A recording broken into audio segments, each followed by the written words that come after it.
Welcome to Stockholm, Sweden. My name is Johan Norberg, and this is where I was born and raised.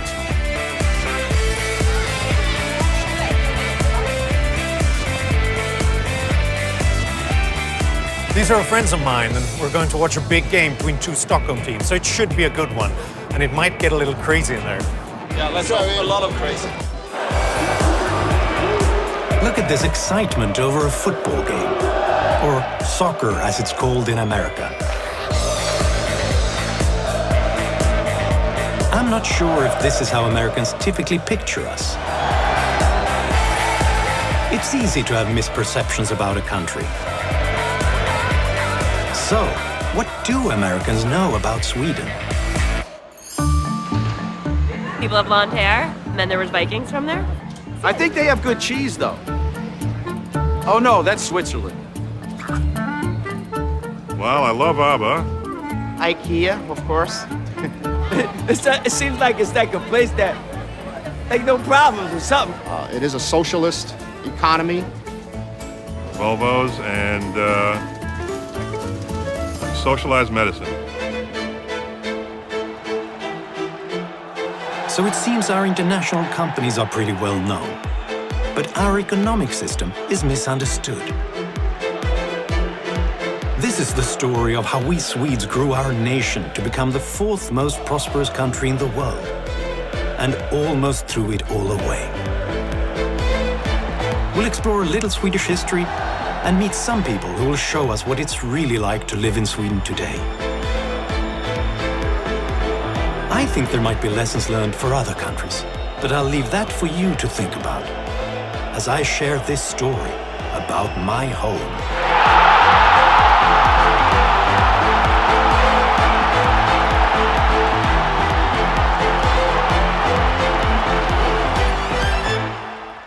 Major funding for this program has been provided by L.E. Phillips Family Foundation, DKT Liberty Project, Donald and Paula Smith Family Foundation, Chris and Melody Roofer, Sarah Scaife Foundation.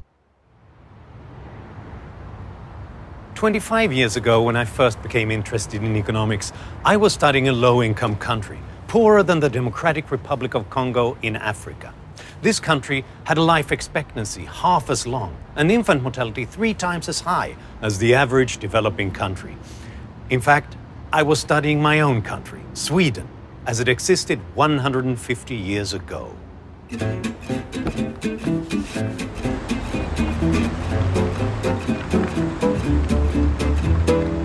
But then in 1 century, everything changed. This impoverished peasant nation developed into one of the world's richest countries. We grew from being a country of subsistence farmers, barely surviving in a harsh climate, to a world exporter of goods and raw materials. But to understand how all of that happened, I have to tell you about Anders Chydenius.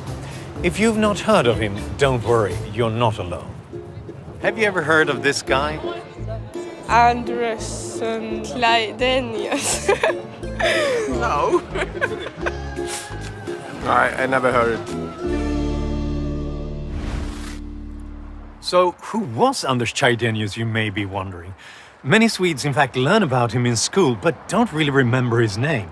But for people like me and other historians and economists, he's one of the greatest thinkers and champions of freedom in history. Today I'm going to see a rehearsal of a new play written about Chydenius. Jag är en oöverträffad hatare av gåtor och hemligheter i allt som rör ekonomiska frågor.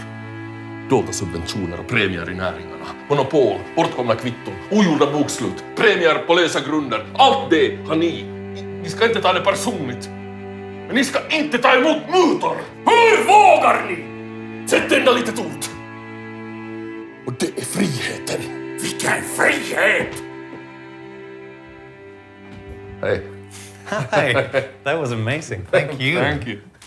No, this is not Anders Chydenius. This is Mats Holmqvist, an actor who has studied and portrayed Chydenius for almost 30 years by now. And now you promised to show me some places that were important in Chydenius' life, right? Can I change some clothes and then I... That's probably a good idea. Chydenius lived in Western Finland, which was part of the Swedish Empire at that time, and he held some radical ideas for the 1760s. Living under the rule of the Swedish king, Chydenius argued for minimal state power, low taxes, and land rights for peasant farmers. Chydenius published The National Gain, his own arguments for free markets and personal freedom. And many people think that he would have become world famous had his ideas been translated into a major language of his time. What happened here? This is the actual place where Chydenius started his career. He was a preacher. So it was when he was here that he started to write about the farmers' right to sell their goods freely to other countries? Yes, you can say so. He worked on bringing better circumstances for the farmers around where he lived, because he cared that everyone should be free to do as best as they can. Although educated as a priest, Chydenius feels that working in politics is a better way to directly improve people's lives. And in 1765, he's elected to the Swedish parliament and moves to Stockholm. As a member of parliament, Chydenius pushes for freedom of religion and freedom of the press. And in 1766, Sweden becomes the first country in the world to have freedom of the press written into its constitution.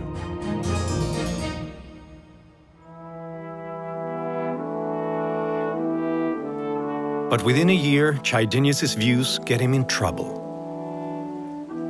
He writes an article about monetary policy that criticizes the Swedish authorities. He's quickly expelled from parliament. Defeated, Chydenius leaves Stockholm and dedicates his life to his parish work and music.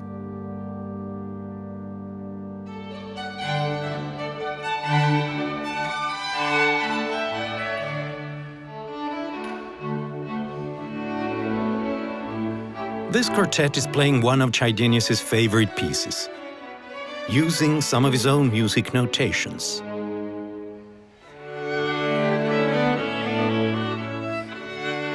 But it is not for music that Anders Chydenius is remembered. He is Sweden's earliest champion of individual freedom, a man who fought to give impoverished farmers control over their own lives.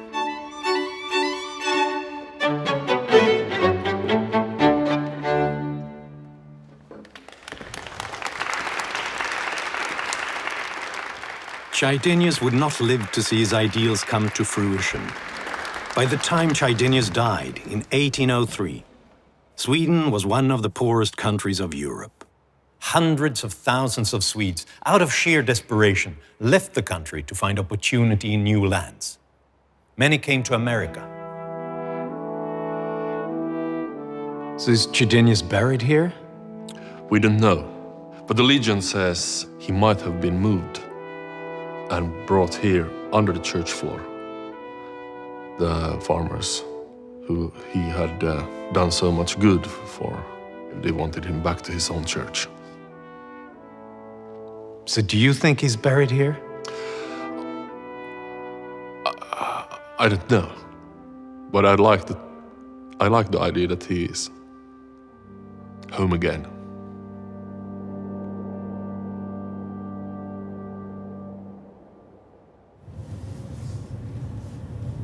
I'm going to meet with Dr. Tom Palmer, an American author and commentator on international politics and ethics. I've known Tom for over 15 years, and he has come to Stockholm to share his perspective on Swedish history. Hi, Tom. Great to see you. Hey, good to see you. I thought the new Viking Museum would be a nice place to get a cup of coffee. Sounds good. Chydenius wanted freedom of the press, and he also wanted freedom of labor, the right of people to offer their services on voluntary terms to other people, to negotiate, to move where they wanted to go, to leave the country if they wanted to live wherever they wanted to live. And it was really quite striking, the parallel between that and what the American founders did. Chydenius, he's sometimes called, the precursor of Adam Smith. It's an insult. He was an original thinker on his own who came up with the ideas before Adam Smith, before the American revolutionaries, and I think he deserves to be recognized as a real innovator.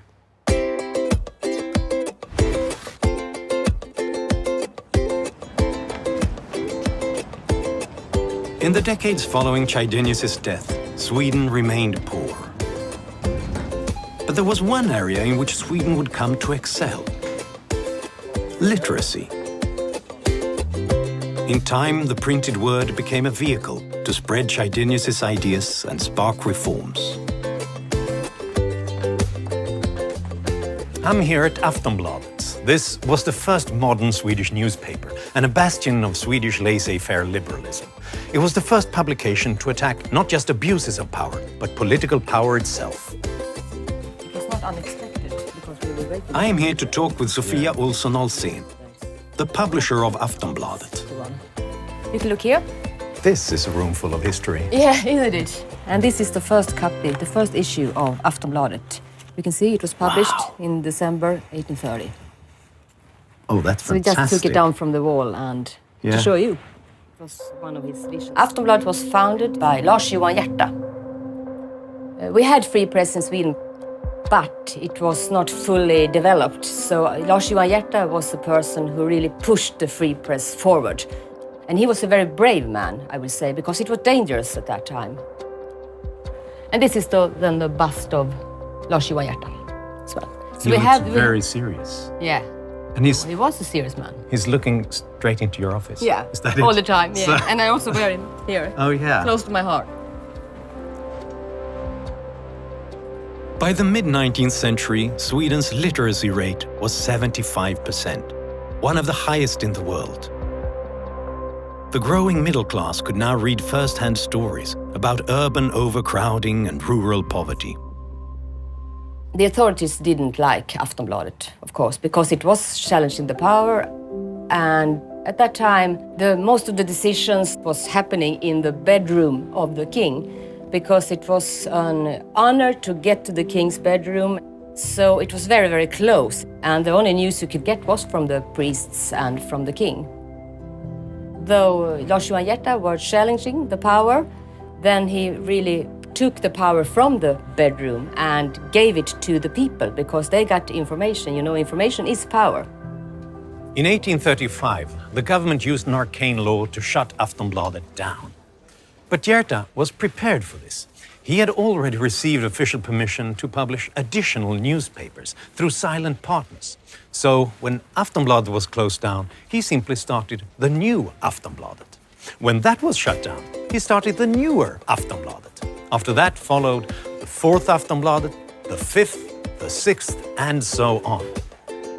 And after 26 editions of Aftonbladet, the king gave up. The ideas of Chydenius, which had previously been limited to the parlor talk of aristocrat, began spreading across the entire nation of Sweden to people of all economic circumstances. And that must be the royal seal of approval, Yeah, exactly. that he was Exactly. allowed to publish Yeah. this newspaper. At least this issue. At least for a while, yeah. At least for a while. He needed many more seals of approval Yeah. like that. Yeah. Lars Johan Hierta was a feminist of his time. He was radical. And I think he would have been proud to see me, the first female publisher of Aftonbladet. And I think he would have liked it.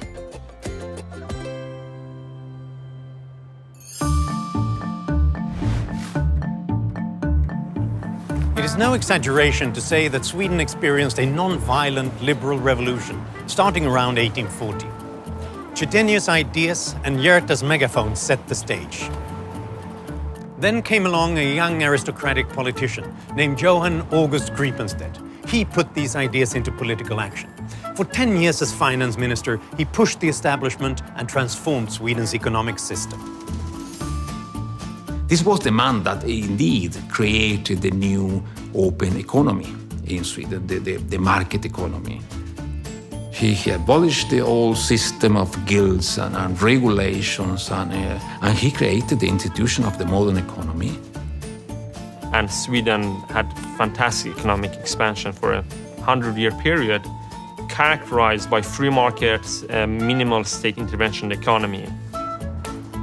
Sweden went basically from one of the poorest countries in Europe to one of the richest countries in the world. We were growing in wealth and health. Between 1850 and 1950, Sweden's per capita GDP increased almost sevenfold. Infant mortality rate was reduced by 85%, and life expectancy increased by an amazing 26 years. Sweden was now one of the world's richest countries. It had one of the most open and deregulated economies in the world, and taxes were lower than in the United States and most other Western countries. Sweden managed to transform its impoverished fate and build the beautiful cities and landscapes we know today. And you know what happened after that? We screwed it up.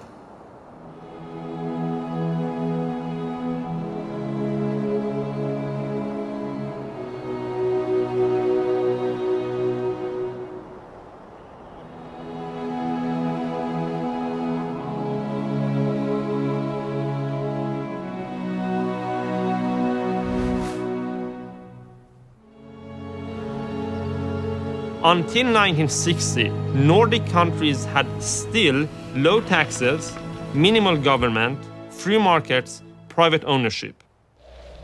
Then, in the middle of the 20th century, slowly the welfare state was introduced. The welfare state which Sweden is so famous for. In the 1970s, Swedish unions, in collaboration with the government in power, envisioned a true cradle-to-grave welfare state. Healthcare, education and retirement income would all be provided by the government and funded by increasingly larger taxes. What happened was as Social Democrats noticed, wow, people don't want to pay more than like 30% of the income in tax. But this wasn't enough to fund the big welfare state. They introduced a new tax, which is the employer's fee. The employer's fee was a hidden tax based on each employee's salary and paid regardless of a company's profitability. In 1970, that tax was 12.5% of every employee's salary. 9 years later, those taxes had tripled to almost 37%, compared to about 12% in the US. But since the money was taken from the employer, few employees were aware of how much taxes had increased. That is, until it started to impact some of Sweden's most beloved figures.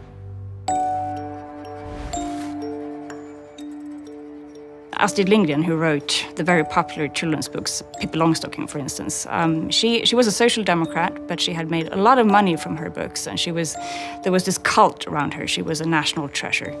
But she found that she paid 102% in taxes. So for every extra book she sold, she lost money on that.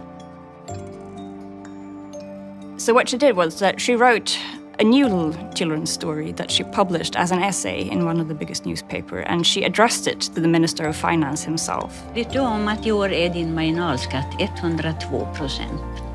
Du pratar så Pomperipossa, så många procent finns ju inte. Jo, då fick hon höra. I Monismanien fanns det hur många procent som helst. Om man la ihop inkomstskatten och de sociala avgifter som Pomperipossa skulle betala. Ingmar Bergman was Sweden's most famous film director. He made dozens of films and won 3 Academy Awards. But in the 1970s, he ran afoul of Swedish tax laws. Inkomster från en film som då beskattas 2 gånger. Det betyder att Ingmar Bergman ska betala 139% i skatt. The tax authority actually went to the Royal Dramatic Theatre in Stockholm, where Ingmar Bergman was rehearsing a play, and brought him away to question him about his taxes. We were in the big rehearsing room, and then suddenly somebody came to me and said, the police is downstairs and want to talk to you. And I said, God heavens, what has happened? I was completely confused. He just got so fed up with the tax authority himself that he just basically said that I can't live in this country anymore, and he fled. He fled to Germany. It's very difficult to sort of create a sob story for the banker But if you have a filmmaker that has made Sweden a big name all across the world as a genius, that's a completely different story.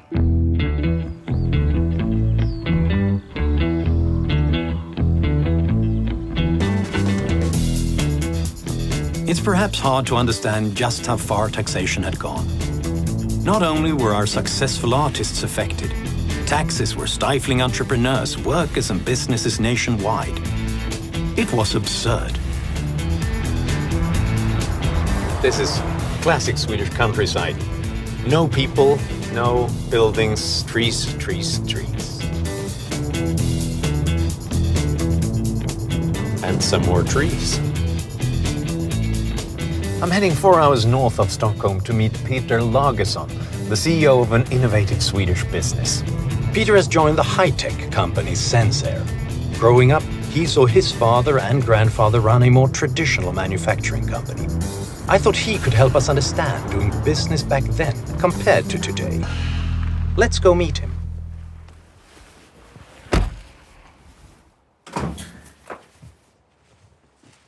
Hello there, Johan. Hi, most welcome. How are you doing? Thanks for having me. Come on, let's go in. Thank you. So what exactly is it that you do here? We do sensors for air and gas sensing. It's about 30% of all commercial buildings globally are using our technology for sensing CO2 and controlling the indoor climate in these buildings. Wow. So if I enter a couple of buildings a day, I end up somewhere where sensors are. Yeah, we do about 600,000 per year now and ramping up. You come from a family of entrepreneurial traditions, right? What's it like doing business in Sweden today compared to your grandfathers and fathers' days? They had to fight their way through the 70s and 80s, and I think the environment now is much more positive to entrepreneurial companies and initiatives and more risk-taking than it used to be in the 70s and 80s when the tax situation was crazy in the country.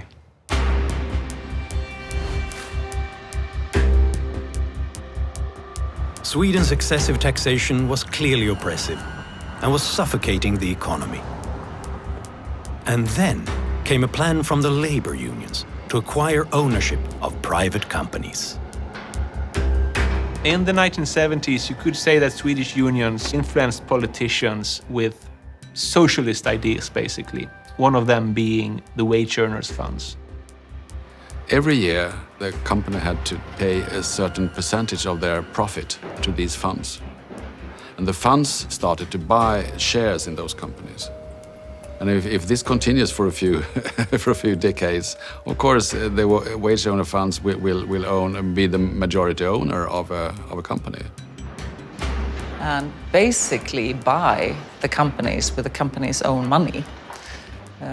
Which of course in itself was a preposterous suggestion. But at the time, this was a very, if you would say so, socialistic time, and parts of the union were sort of saying, you know, we want to take not just the power, but actually the means of production.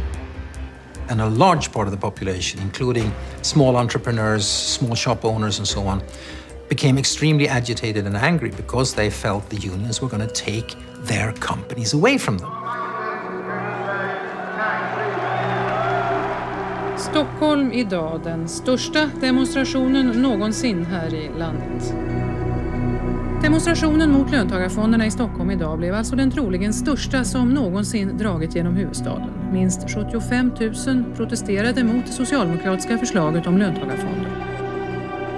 By the end of the march, it's estimated that nearly 100,000 came to protest. This in a country of 8 million people.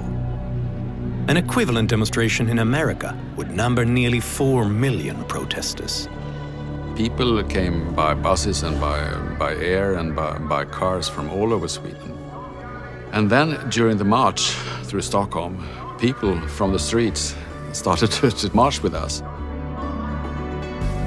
And those were people who owned companies who never go out on the streets otherwise.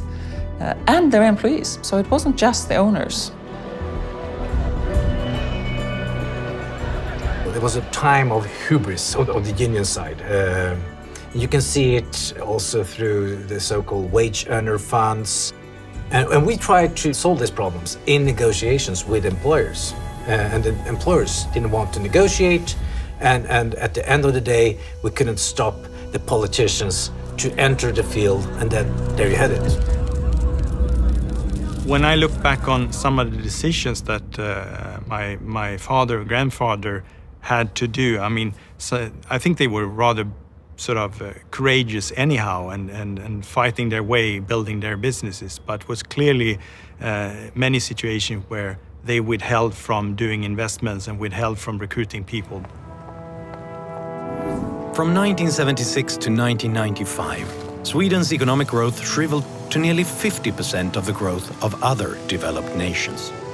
Countries like France, Germany, Australia, and the US. Our economy was in crisis.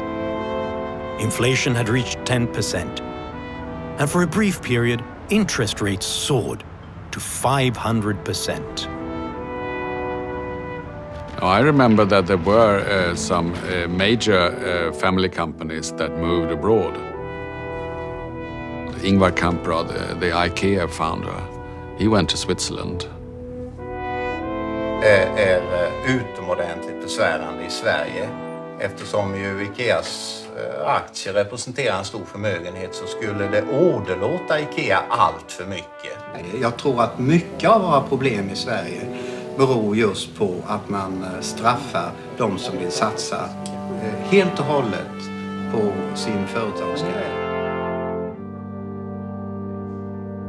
It seems like what Sweden did in the 1970s and the 1980s, that seems to be the image that has stuck for some reason among Americans. Why is that? American society at that time was undergoing such dramatic conflict and upheaval, the Vietnam War and the civil rights struggle. So it looked like somehow the anti-America was the utopia that wasn't America. Sweden moved on. Institutions were tried out. Some turned out not to be very successful and were abandoned. But the perception has been pretty much frozen for lots of Americans in that late 60s, 1970s model. But it doesn't correspond to what Sweden is today.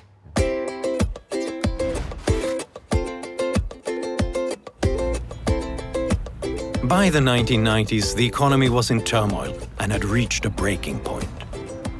Sweden decisively changed course. Reforms were voted in. The wage earner fund was abolished and taxes reduced. The pension system, healthcare, and education were all reformed, and the utilities deregulated. But many people had grown accustomed to their abundant benefits, regardless of the country's ability to pay for them. Initially, these reforms were very unpopular among the population, and two governments fell because of these reforms and the crisis. But in retrospect, I think just about everybody agrees that they had to be done. They had to be pushed through. And they united between the different parties, so there was agreements across party lines.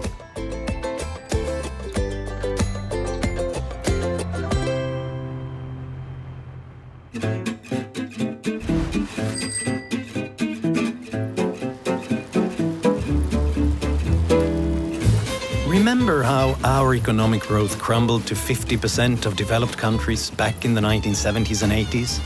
Well, since the reforms of the 1990s, our growth rate has risen to 50% above the average developed country. Families have benefited greatly from this. During that same period, the growth rate of family disposable income increased almost fourfold. So, how did that happen? I'm here at Hevding, which started in 2005, and is a great example of the innovation that's coming out of Sweden right now. And in a minute, you'll understand what this is and why I'm also a personal fan of Hevding. This is it. This is it. So this is the first airbag for cyclists in the world. It's a revolution. And what it does is you wear it like a collar around your neck. And then there's a small computer. And if this small computer detects that you have a body movement that is close to or similar with one of the accidents stored in the computer, it will inflate in 0.1 seconds. The point is not just for people like me who are a bit vain and want to protect our hair. No, exactly. And it actually measures your body movements 200 times every second. And with this one, you're up to 8 times better protected than with the traditional helmets, actually. So here are the fundamentals of Hävding. Yeah? It's a collar, and you wear around your neck like this. You zip it up. Then, of course, you have to activate it. Yeah. And it's driven on battery. So when I start this, in 20 seconds, it will inflate like it would be in an accident. Right. Okay. So That's exciting. here we go. And when I start, it's going to take you 20 seconds before it inflates. Right. So have fun. Yeah, thank you. Yeah, this is exciting. So it could happen at any moment now. Is that it? It I will hear start beeping sound. yes, when it counts down. It's late to change my mind now. I guess it was. So now you can feel it really hard around your yeah. neck, which is great for whiplash was- injuries. And the amount of protection you have all around your head is I'm really stuck. second to none. Yeah, you're really stuck. So this is the way to ruin my haircut with your helmet as well. In recent years, Sweden's strong culture of entrepreneurship has led to increased innovation, more jobs, and the ability to weather financial downturns. But there are still hurdles. Tell me about regulation, because it is currently blocking you from selling to certain places, right? The Consumer Protection Act in North America requires a physical product on your head with a chin buckle underneath. And of course, this product cannot do that.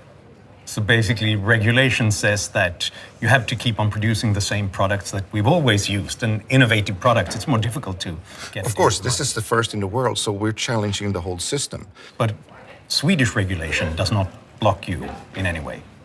No, they don't. If you take a look at Sweden, you have loads of people inventing new stuff and realizing what's needed in the market, and maybe before the market even realizes that they need it. And I think you can go build a company, you can go try your ideas. You know, I'm brought up in the kind of Sweden where it was a bit frowned upon being an entrepreneur in business and so on. But it's changing, right? Do you have the sense that Sweden is becoming a better place to do business and be entrepreneurial in?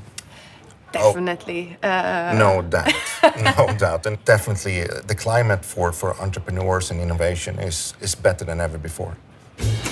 So here we go. Yeah, good luck. Good Thank luck. you.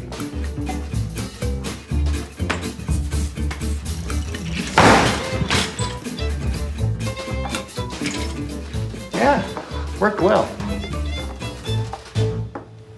I look like a Pokemon. All right.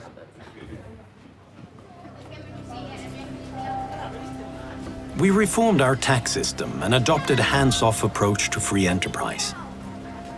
But we didn't really cut back on the many welfare programs that had been put into place. Today, our taxes pay for pensions. You call it Social Security. For 18-month paid parental leave, government-paid childcare for working families, government-paid schooling through college, government-paid healthcare for all citizens, government-paid elderly care and nursing homes. But having the government manage all of these things didn't work well, so we had to manage it in another way. We have some very interesting reforms on letting private enterprises into welfare, schools, hospitals, healthcare, elderly care, that have worked out quite well and added a lot of innovation and qualities. It's a universal healthcare system, so everyone living in Sweden has a right to use the system. But there is a much larger part of the actual production of healthcare which is made by private companies. Another unique characteristic of Sweden's healthcare system is that it is primarily not run by the national government.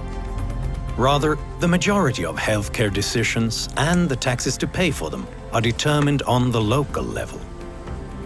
Private insurance is also available for those who wish for more options and to avoid longer wait times. The way that social services are delivered had changed a lot. Whereas before, everything that was paid by taxpayers' money was also produced directly by the state. Now, in many sectors, private companies are the service providers, and this is particularly true for the school system.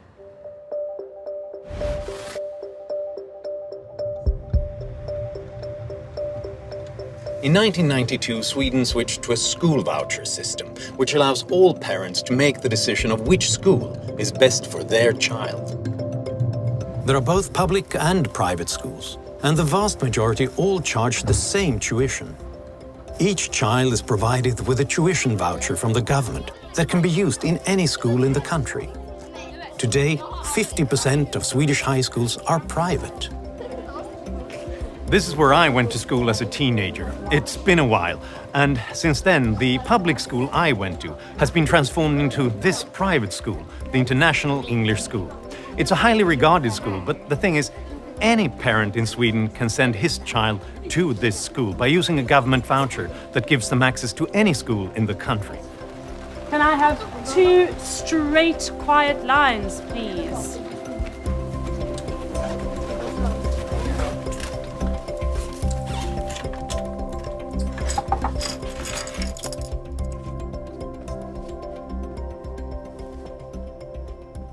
So this is 4th grade now. It actually used to be the cafeteria, where we had meatballs all the time. I love what they've done to the place. Okay, this is how I started out when I arrived in this school. Yeah. But then I moved on. and on. What? No. This is you all can't you be really serious. Yeah. This is late 1980s. Wow, no. Why? Why did you go through this? Wasn't it like almost painful? Might be the only time I saw my father cry. Is it important that every family gets to choose? I remember that I were in my other school, which was on the other side of the bridge. I went to this test day on Saturday, and I just liked it. So when I came home, I said, I'm gonna start there. And here I am. It's like a door to the future, almost. Like it opens a new door than if I would have gone to like an ordinary school. Being able to choose for yourself is important because it's your life, and if you're not mature enough to decide yourself, then your parents should have the opportunity to choose for you.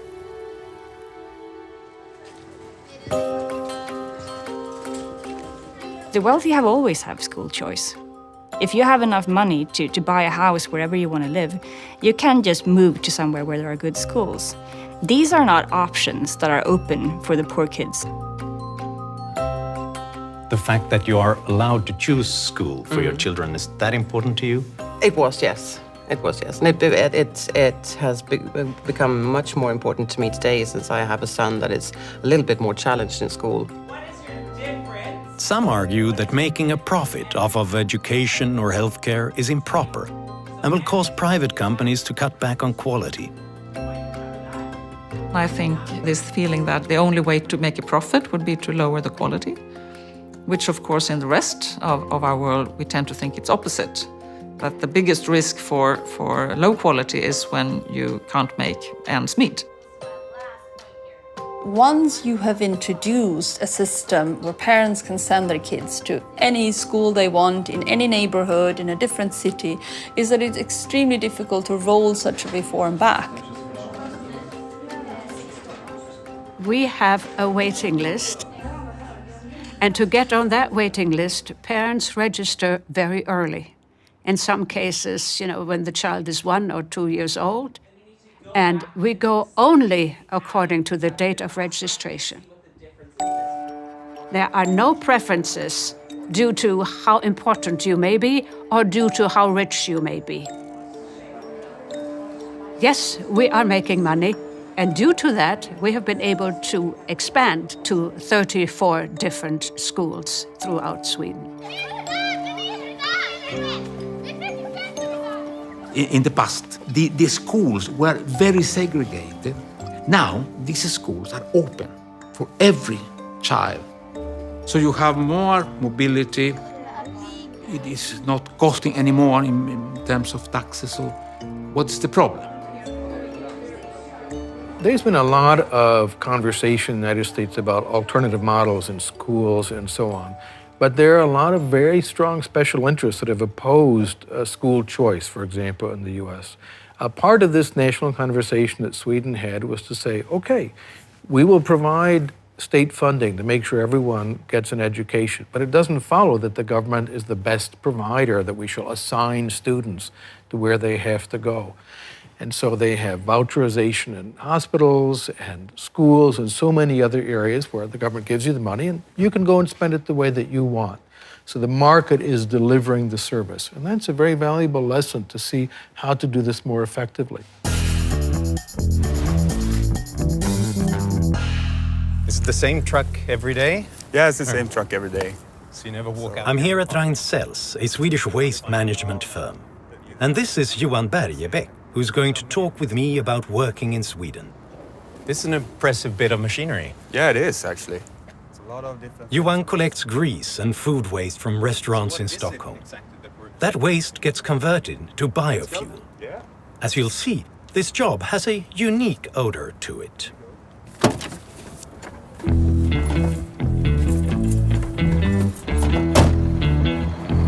Let's go then.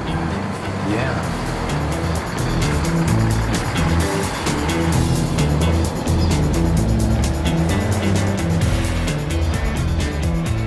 For how long have you been doing this? Since 2011. And I really enjoy it, actually. You can manage your own day, and I have a really good relation with my boss also, so that helps a lot. So.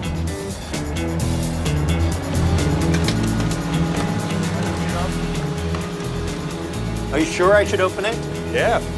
Okay. This is part of the work. Here we go.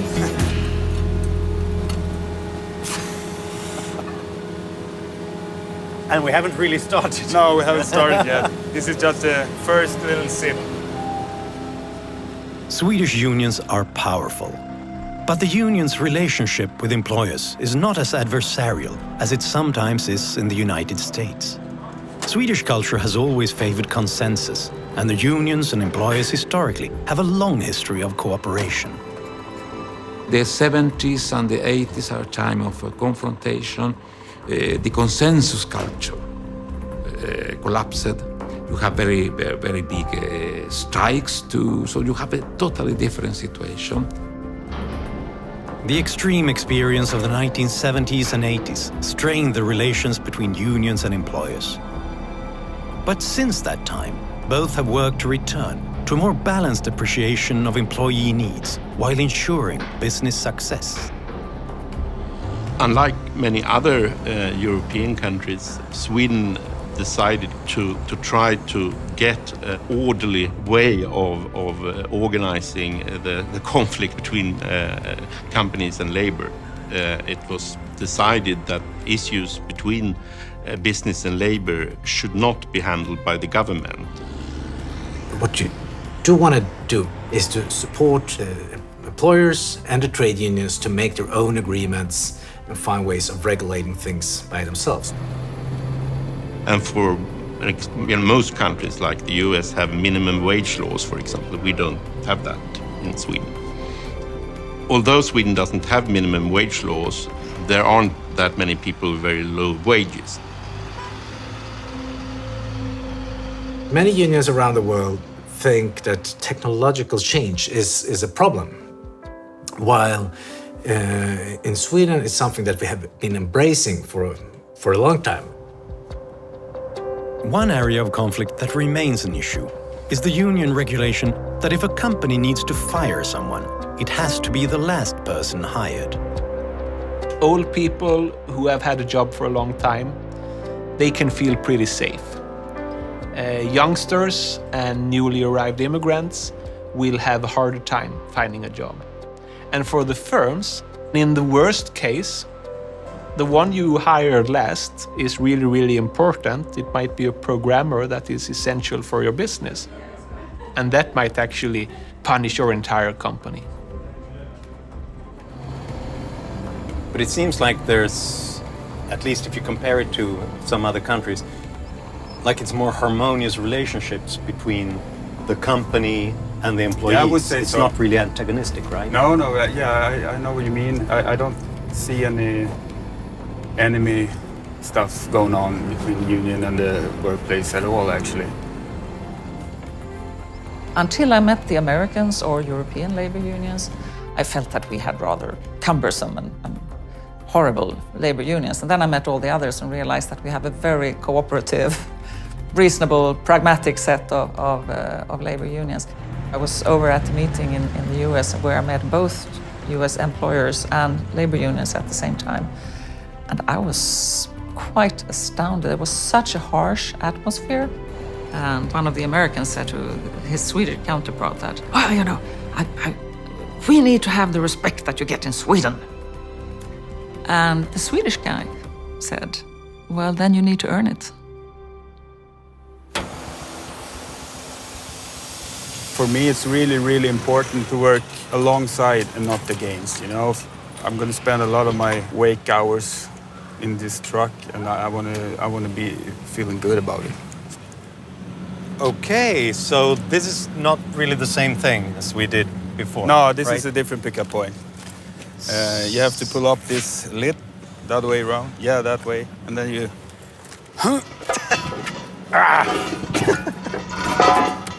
Gosh, I did it. I didn't think you would be able to do it, actually, but you're stronger than you. Yeah.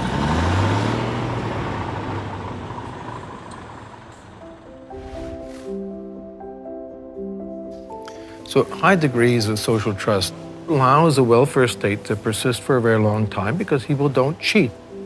They don't cheat on taxes and they don't cheat on benefits. However, over the long term, institutions can erode those levels of social trust. So the World Values Survey asks a question about getting government benefits for which you are not qualified. In the most recent survey, only 55% of Swedes said you shouldn't apply for those benefits. 80% to 55%. So there's a greater willingness to game the system over time. Yeah, we learned that the hard way in Sweden. When we had the most generous government sick leave benefits, it suddenly happened that the, objectively speaking, most healthy population on the planet were off sick from work more than any other population on the planet. In 1988, workers claimed sick leave 1 out of every 8 workdays.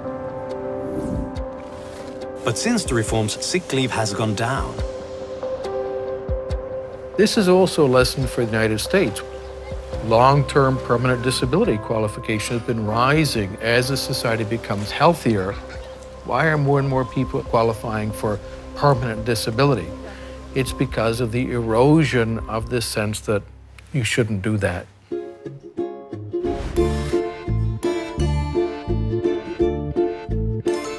Another area where Sweden is doing some unique things is with our pension system. So I thought it'd be interesting to talk to some retirees about what they think about the system. And what better place to have such a conversation than in a bastu, or as you call it, sauna. Winter or summer, we Swedes love a good sauna. Hey, I'm Johan. Nice to meet you. Thank you. Hey, Hey, thanks for doing this.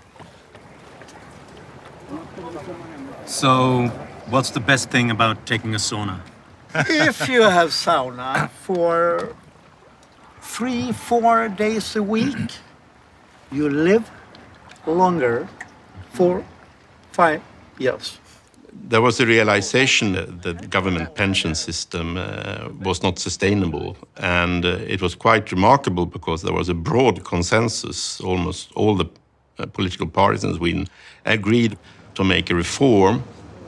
Now, the bulk of pensions is really contribution defined, i.e. it depends on how the economy works and how much of your own savings you have put into the system. So if things are going well for Sweden, pensions are increasing. But if things are going less well, pensions are automatically lowered without any political decisions having to be made. This happens automatically. There are actually equations in the law. What do you feel about the changes in the pension system? Was that a good thing or a bad thing? I believe it's quite a natural evolution in the society. It became worse. They got less money. And I mean, for the young people, they are more dependent on saving by themselves. I actually see this as one of the big triumphs of democracy in Sweden, that you could agree on a system like that, which basically takes away from politicians the ability to buy votes by just promising higher pensions and letting future generations pay.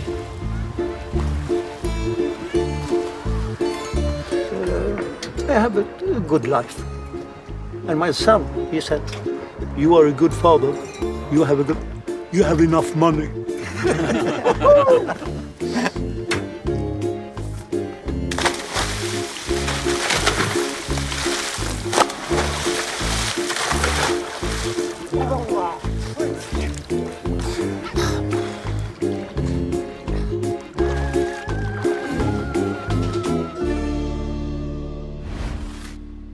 It seems like ever since the 1980s, Sweden has been trying to find a new balance between the welfare state and the open market and more limited government.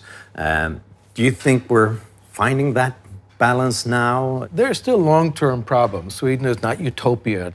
Just to be frank, I think Sweden has had a more adult conversation that has taken place in the United States, where parties on the right or the left have gotten together and actually discussed what is affordable, what is feasible, what will last.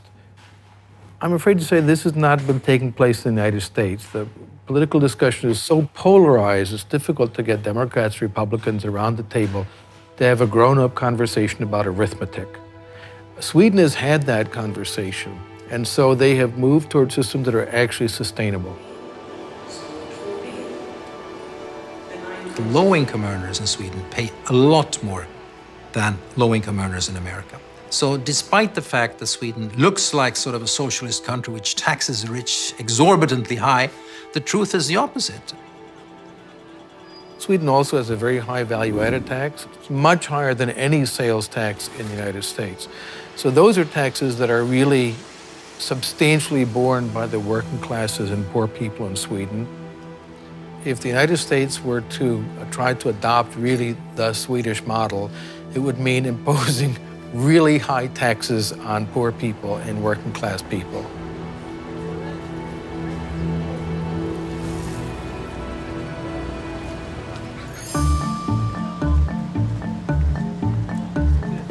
The success of Nordic countries is not because of big government. It is not. The story is free markets really work, and Americans need to understand this. Wages come from companies that make a profit.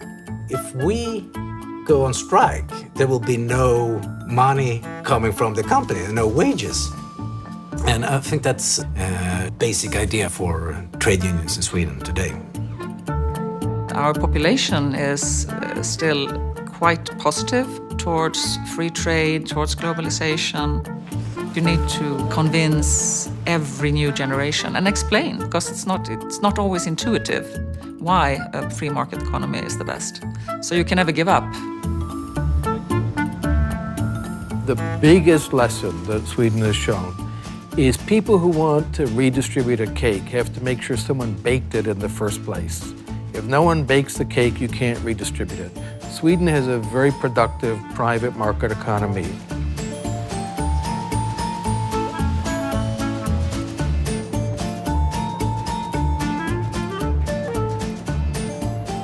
Sweden is where I was born and where I'm raising my own family.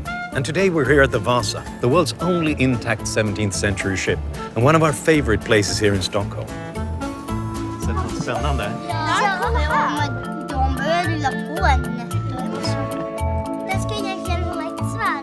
So Sweden is not the idealistic socialist state many Americans think it is.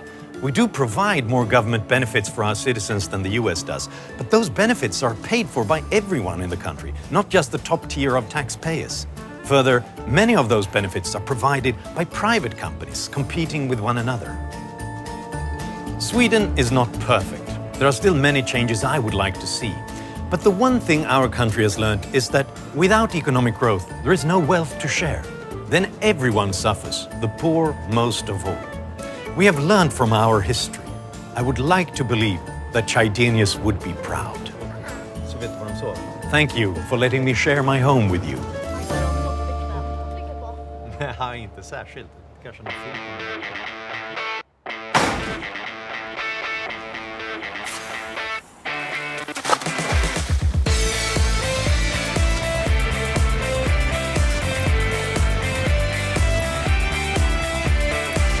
It gets more difficult all the time for some reason. Does it look natural or? It looks It's pretty good? good, but I'd like a second opinion. Okay. What do you think? This is a very complicated thing. This is a whole sort of... I think I should... Kan du se här? Okay, sorry. Have you ever heard of this guy? And a good-looking fellow, too. You think? Don't you think? It must have been kind of a... Or shouldn't I have said that? Major funding for this program has been provided by L.E. Phillips Family Foundation, DKT Liberty Project, Donald and Paula Smith Family Foundation, Chris and Melody Roofer, Sarah Scaife Foundation. Sweden, Lessons for America is available on DVD. For more information or to order a DVD of this program, call 1-800-876-8930 or visit www.freetochoose.net.